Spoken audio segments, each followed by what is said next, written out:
AWS has entered the AI space, and a lot of people said that they've been playing catch up for a while, but they have entered the space and they're essentially allowing you on AWS to generate what they're calling enterprise-ready AI apps from just a prompt. So they have an AI model, you put a prompt in, and it's able to essentially write you all of the code. Now, I personally think this is interesting. I have a lot of thoughts and opinions on this because I'm working on a business in the similar space, AI Box, which is a no-code version of this, sort of. Essentially, it's more like using Zapier and APIs to all the AI models to link them together. You put in your own prompts, and you can build really customized apps that essentially automate your workflow. Now, the way that AWS is approaching this, and this is more specifically for developers, is that essentially you put in a prompt, you kind of chat with this thing, and it's going to build a tool, but it's going to build it with essentially code. So if you want to edit this thing, you need to be a developer. Obviously, this is not a no-code solution, even though you can build this with no code. So I want to talk a little bit about what's going on here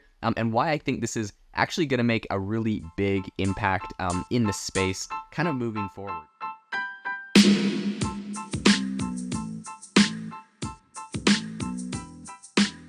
So there's a bunch of articles on this. TechCrunch kind of covered this as well. And they did talk about the fact there was an earlier TechCrunch article that I found. It says Amazon finds itself in the unusual position of playing catch up in AI. This is back in December they were saying this. So people have kind of been criticizing Amazon and AWS for a while with this.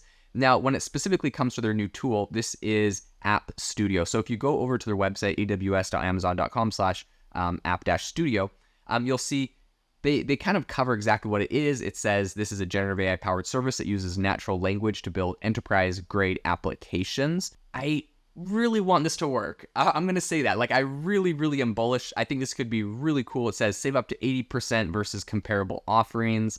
I mean, that claim is sort of opaque, but I mean, regardless, I think this can work. I think this is cool.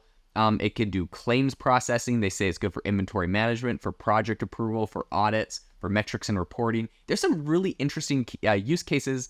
They have some documentation and they kind of a blog all about it. So if you're a developer, I highly recommend checking this thing out because I think this is going to be really, this could be big for developers, making code, speeding things up. And I'm always looking for things to speed up code because I have a development team over at AI Box, and we are working like maniacs to get our product launched, and anything that speeds it up is exciting for us. But I will say there is a lot of hype and big promises, specifically in the coding realm. So all of our developers use AI tools, ChatGPT and Anthropic, to help them with stuff, but we haven't found anything that really writes it all for us. And then when you're trying to architect things, it's obviously not going to work when you're kind of doing that. So I think there's a lot of exciting things.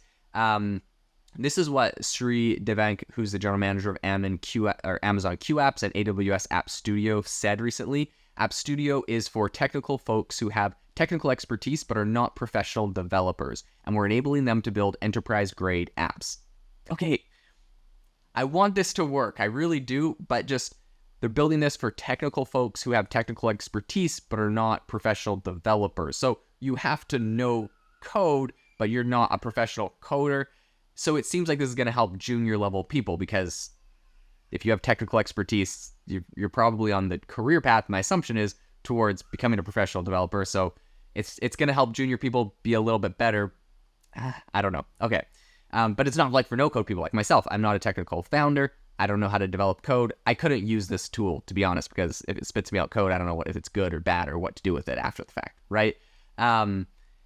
So anyways, I think this is interesting. Amazon says that when they're talking about enterprise apps, this is things that have multiple UI pages and have the ability to pull from multiple data sources, which I think is really exciting. They say that these things can perform complex operations like joins and filters and embedded business, and they're essentially putting business logic into them. So all of this is exciting. There's a picture that is kind of posted on what this actual AWS App Studio looks like. If you're listening on Spotify, you can see that.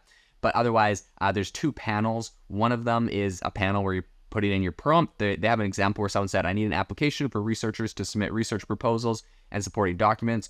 On the submissions page, researchers should be able to see past submissions they made. Submissions should be available to approvers who will decide to approve or deny research proposals. When the status of a submission changes, the submitter should receive an email to notify them of the status. This is kind of cool, I'm not going to lie, because this is a very complex app. Like, it's sending them emails, it's doing a lot of stuff. my question is, can it do this? I want it to be able to do this, but like in my past experience using a lot of these AI tools, if you tell it like build something that can send out emails, it doesn't have the software capabilities to be able to do that.